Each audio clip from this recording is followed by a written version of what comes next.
So, let's take a look at immigration narratives, media bias, and why independent research is so very important. I want to talk a little bit about dueling narratives on both sides of the immigration debate, and how each group is using misleading language, imagery, and statistics to obscure the truth. This video will focus on the left wing's efforts to reframe the discussion, and their use of rhetoric and emotional manipulation to convince folks of their arguments. Because that's all they care about, what it looks like. It's deranged, it's abusive, it's cruel, it's evil, and the entire world is watching. It is now the time that he has gone too far. Question mark. Go. I want to attach what you just said to the question that you asked John about politicizing, and I could put an exclamation mark about everything you said, and it was particularly reprehensible when Ivanka said it looks a certain way. What has to happen now, this can no longer be about who Trump is. It has to be about who we are. If we are working towards November, we can no longer say Trump's the bad guy. If you vote for Trump, you're the bad guy. If you vote for Trump, you are ripping children from parents' arms. The mistake that we've made in the past is look at that bad guy over there, look at that bad guy. What the Democrats have to do is make the next election a referendum on who Trump is, but who you are. And we all, that's the big difference. You can no longer now as a voter, because it's now not about taxes, it's not even about some abstract term of immigration or nationalism. If you vote for Trump, then you, the voter, you, not Donald Trump, are standing at the border like Nazis going, you here, you here. And I think we now have to flip it, and it's a given the evilness of Donald Trump. But if you vote, you can no longer separate yourself. You can't say, well, he's okay, but. And I think that gymnastics and I think that jujitsu has to happen. I'll also do a counterpoint in which I take a look at how the right wing does the exact same thing. Anyway, here's Rachel Maddow. The AP has just broken some new news. This has just come out from the Associated Press. This is incredible. Trump administration officials have been sending babies and other young children. Oh, hold on.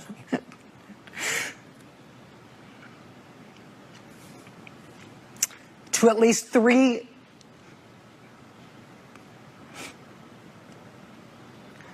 Can we put up the graphic of this? Thank you. Do we have it? No. 3 tender age shelters in South Texas. Lawyers and medical providers. Just, I think I'm going to have to hand this off. Yeah. Sorry. That does it for us tonight. We'll see you again tomorrow. Now it is time for The Last Word with Lawrence O'Donnell, where he is live in Brownsville, Texas. It's pretty emotionally convincing, right? How could such tragic stories be ignored? Every conclusion that flows from this emotional plea has to be right. Right? Let's explore that. Journalist and filmmaker Jose Antonio Vargas tweeted an image of a crying child behind steel mesh, and it went viral. It was splattered all over TV screens, social media, and newspapers. All across the country, and internationally, people saw it on a daily basis. You would have to be living under a rock not to have seen this image, along with a headline to the effect of, "Children in cages. Trump policy separates children from parents and imprisons them." There's only one small problem. The image isn't real. Okay, maybe that's a bad way to phrase that. The child is real. The mesh the kid is standing behind is real. However, this cage, it was just a prop, and it was used as part of a performance put on as a protest against President Trump's new immigration policy. Even establishment-friendly fact-check website PolitiFact rated the tweet's presentation of the image as false. However, the coverage of the truth behind the photo was sparse at best, whereas the initial distribution, the initial flurry, was comprehensive and repeated continuously over a period of days. The consequence of this stilted coverage is pretty clear, and that is that most people will come away with the impression that this photograph is legitimate photographic documentation of federal policy in action. Another great example of misleading media coverage is the widespread and popularized Time magazine cover of Donald Trump staring down at a small crying girl, heavily implied to be a child victim of forced separation from her parents at the border. NPR has an interesting report that digs below the surface of the meme masquerading as news. In the image, a little girl wails in uncomprehending sadness and anxiety.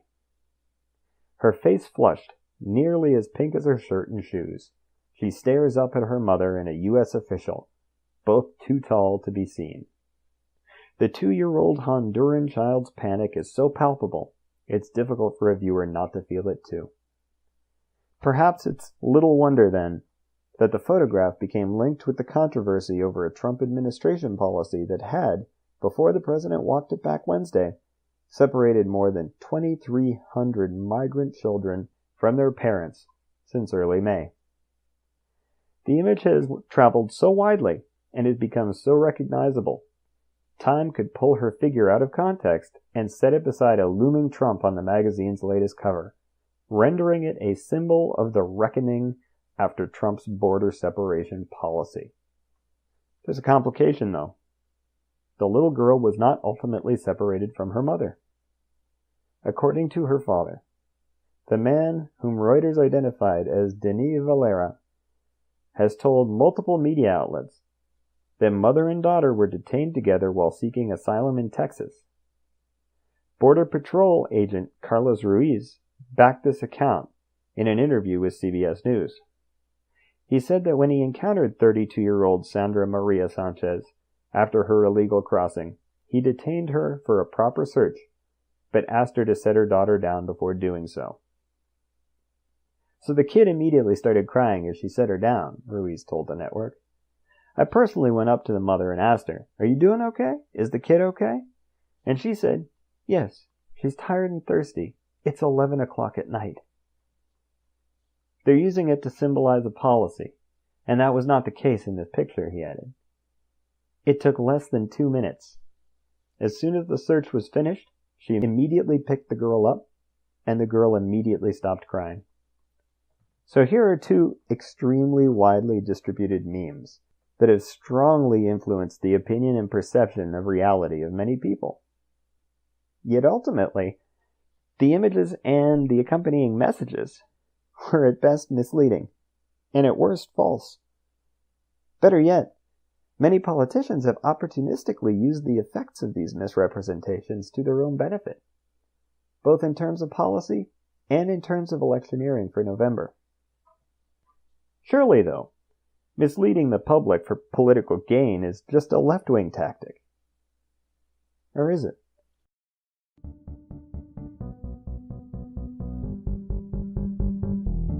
If you enjoyed this production by The State of Opportunity, please like and subscribe. Remember, you're the ones who make this all possible. You can also check out our Facebook page at Opportunity State and follow us on Twitter at @OfByOpportunity. If you feel like chipping in a couple bucks, please visit our Patreon page at patreon.com/stateofopportunity. Have a great day, and remember to always keep an open mind.